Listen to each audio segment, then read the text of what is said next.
कोई देश महान खराब नहीं होता, उसके रहने वाले लोग उसको अच्छा या खराब बनाते हैं। जापान के व्यक्ति जब रिटायर होता है तो अपना पेंशन सरकार को दे देता है दान में, कि हम अभी भी कुछ ना कुछ काम करके अपना जीवन यापन कर लेंगे। हमारे यहाँ लोग सरकारी नौकरी इसीलिए करते हैं कि पेंशन मिलेगा। कितना फर्क होता है एक देश में। वक्त रहते अमेरिका को पूछ लेना चाहिए कि कैसे हो, नहीं तो पूछना पड़ेगा कि कैसे हो गए।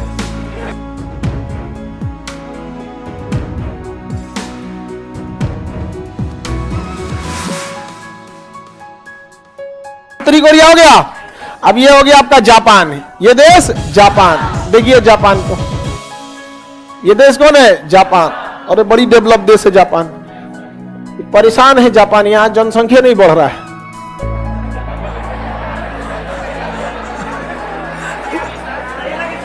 हाँ, यहां जागरूक किया जाता है लोगों को कि आप बच्चे को जन्म दीजिए, इससे देश के लिए दिक्कत हो गया। वहां के लोग इतने बिजी है, कहते हैं एक लड़का हो गए बहुत है यहाँ पर, नहीं समझे।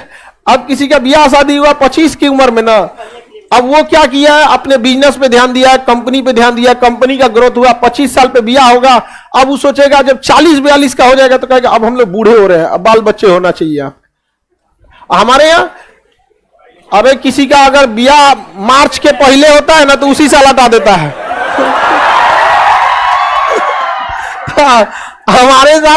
हमारे यहाँ तो जनसंख्या की कोई समस्या ही नहीं है, पूरी दुनिया को पीछे कर दिया हम लोग, 1 नंबर पे आ गए। देखिए जनसंख्या को बहुत ज्यादा कम कर दीजिएगा ना, इसका निगेटिव भुगतान आपको देखने को मिलता है 30 से 40 साल के बाद। तुम अंगड़ाई वाला सब थकान निकाल देंगे तुम्हारा। जब आप जनसंख्या को बहुत ज्यादा कंट्रोल कर देते हैं ना, 30 से 40 साल बाद इसका निगेटिव असर देखने को मिलता है। देश में युवाओं की कमी होती है, क्योंकि एक लड़के रहेगा तो भाई देखिए, जब मान के चलिए कोई शादीशुदा कोई आदमी है, उसका लड़का एक ही हुआ, तो लड़का कब बड़ा होगा? जब तक वो 20-25 साल का काम करने के लायक स्किल्ड सीखते सीखते उसे 25 हो जाता है। 18 साल से पहले तो काम करने नहीं देगा, फिर स्किल्ड सीखते, एक्सपीरियंस लेते, अच्छे जगह सेटल होते होते 25 साल हो जाता है। जब कोई लड़का 25 होगा तो उसके माता पिता 50-55 के हो जाते हैं कि नहीं? तू 50-55 के बूढ़े हो गए तो 2 आदमी बूढ़ा हुआ, समझ में आया? और उसके जगह 2 आदमी आ गया तो देश से क्या हो जाता है? सेचुरेट होता है। हो गया कि नहीं हो गया? मैं 25 साल में सेटल हो गया, इसका भी शादी हुआ और इसके माँ बाप क्या हो गए? बूढ़े हो गए। तो उससे 25 से 30 साल बाद इसका एक निगेटिव असर देखने को मिलता है। यही चाइना में दिखा और यही जापान में दिखा, और इतना ना जापान में दिख गया यहाँ पर कि जापान अब जागरूक कर रहा है। भारत से ले जाए किसी किसी को,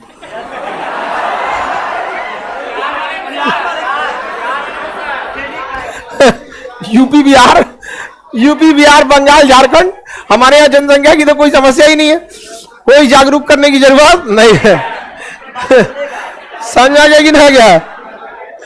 तो जापान बहुत टेक्नोलॉजी से बहुत संपन्न। देखिए कहीं पे भी अगर आप देखिएगा, यदि समाज बहुत ज्यादा पढ़ लिया या बहुत ज्यादा पैसा आ गया, तब वो लोग के पास जनसंख्या ज्यादा नहीं होती है। बहुत ज्यादा अमीर हो गए ना तो उनके पास बहुत सारे स्कोप्स दिखाई देने लगते हैं।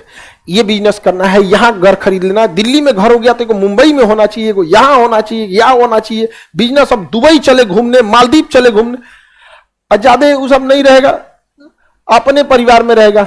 2 गो हो गई लो, उनका 3 गो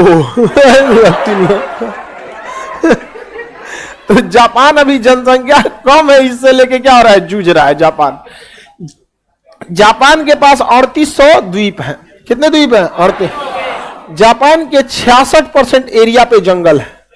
इतना डेवलप होने के बावजूद उसके 66% एरिया पे क्या है? जंगल। जबकि पर्यावरण को बैलेंस करने के लिए 33% जंगल का होना जरूरी है, और उसके पास कितना है? हमारे पास ना फैक्ट्री है ना इंडस्ट्री है, तब वो 24%, 23.5 है, 24%। समझ में आ रहा है कि नहीं आ गया? जापान का एक शहर था, नाम था उसका किमिशिराटाकी। किमिशिराटाकी में एक रेलवे स्टेशन था, हल्ला नहीं कर था, नहीं मिला तो छोड़ दो। वहां रेलवे स्टेशन था, उस रेलवे स्टेशन को बंद करने का प्रस्ताव आ गया, क्योंकि उस रेलवे स्टेशन पे टिकट ही नहीं बिकती थी। केवल एक टिकट बिकता था एक दिन भर में, और वो एक लड़की वहां से अपने कॉलेज जाती थी और वापस किमी से अराटाकी पे आ जाती थी। रिपोर्ट लगाया गया कि एक ही टिकट बिकता है एक दिन में, तो इस रेलवे स्टेशन में भारी भरकम 400 कर्मचारियों की ड्यूटी लगती है रेलवे स्टेशन पे, कोई सिग्नल मेंटेनर, कोई ये सफाई, पूरा रेलवे का तो अपना प्रोटोकॉल होगा, इतने लोग लगेंगे। तो पता चला कि लड़की डेली कहा जाती, तो बताया गया कि उसको ग्रेजुएशन कंप्लीट नहीं हुआ है, अभी फर्स्ट ईयर में है, इसीलिए वो जाती है। तो जापान सरकार ने प्रस्ताव दिया कि जब तक ये लड़की का पूरा ग्रेजुएशन कंप्लीट नहीं हो जाता है तब तक 3 साल तक ये ट्रेन ऐसी ही चलती रहेगी, स्टेशन यही रहेगा। इतना ज्यादा वो लोग जागरूक हैं, सोचिए, एक एजुकेशन के लिए। और अच्छा, वो स्टेशन बंद करके वहां से उसको कैब दे देते लोग, एक टैक्सी जाओ, इतना बड़ा ट्रेन ले जाने की जरूरत क्या है, टैक्सी दे देते लोग ना। तो दुनिया यही कहती कि जापान पैसे को महत्व देता है। किसको महत्व देता है? पैसे को। क्योंकि ट्रेन बंद करके एक सरकारी टैक्सी दे देता, बस चालू कर देता, कम खर्चा लगता है। लेकिन जापान दुनिया को मैसेज देना चाहता है कि मेरे लिए पैसा बाद में मायने रखता है, पहले एजुकेशन मायने रखता है। समझ में गया कि नहीं? क्या ये देश होता है। कोई देश महान खराब नहीं होता, उसके रहने वाले लोग उसको अच्छा या खराब बनाते हैं। हम लोग कैसे, कितना जागरूक देश है, सोचिए। वहां पर इतनी ज्यादा सिंसियरिटी होती है किसी देश के अंदर। जापान के व्यक्ति जब रिटायर होता है तो अपना पेंशन सरकार को दे देता है दान में, कि हम अभी भी कुछ ना कुछ काम करके अपना जीवन यापन कर लेंगे। वो कोई छोटा बिजनेस लगा देता है, कोई रेस्टोरेंट खोल देगा, कोई आइसक्रीम की दुकान लगा देगा, कोई घड़ी रिपेयरिंग लगा देगा, जो जानता है उस हिसाब से वो लगा देगा और अपना जीवन जी लेगा।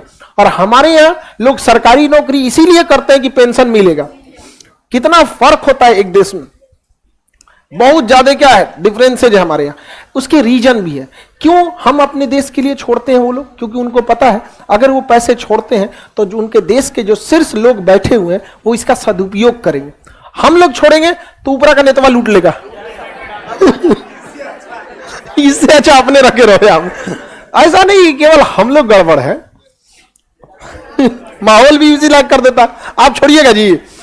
हाँ, सपोज कीजिए कि किसी के पास 100 बीघा जमीन है और वो चाहता है 50 बीघा दान दे दे, तो दे सकता है। लेकिन अगर सरकार वहां पे कोई हॉस्पिटल खोल दे तब पता चला दान देगा सरकार रख लेगी, तो क्या देगा? यहां पे क्यूरियल द्वीप समूह किन 2 देशों के बीच है? जापान और रूस के बीच। जापान कहता है कि मेरा है और रूस कहता है कि मेरा है। इसी को लेके 1905 में युद्ध हो गया। कब युद्ध हो गया? 1905 में। जापान कह रहा है कि मेरा है और रूस कहता है कि मेरा है। 1905 में युद्ध हो गया। कब युद्ध हुआ? 1905 में युद्ध हो गया और जापान रूस को मार के हरा दिया। जापान ने रूस को मार के हरा दिया 1905 में। जापान ने अमेरिका को भी हरा दिया था। बस एक चीज हो गया कि अमेरिका के पास परमाणु बम पहले लग गया। जापान भी परमाणु बम बना लेता, लेकिन उसे बनाने में 5 साल का समय लगता, और अमेरिका के पास परमाणु बम आ चुका था 5 साल में, तो जापान को नक्शा से गायब कर देता। तो मजबूरी है, वक्त बलवान होता है, समय। इसीलिए हम लोग पहले जब हमारे पास परमाणु बम नहीं था ना, तो बाबू भैया दादा सब कहते फिरते थे लोग, अरे आप ही हैं अमेरिका, अरे यार हम आपको नाराज कहां करते हैं, पाकिस्तान से तनी दिक्कत है इसलिए ना कहते। परमाणु बम बन गया, समझा? वक्त रहते अमेरिका को पूछ लेना चाहिए कि कैसे हो, नहीं तो पूछना पड़ेगा कि कैसे हो गए। समझ आया ना? तो वक्त रहते उसने नहीं पूछा कि कैसे हो, अब कहता है कैसे हो गए। तो वक्त का खेल है यहाँ।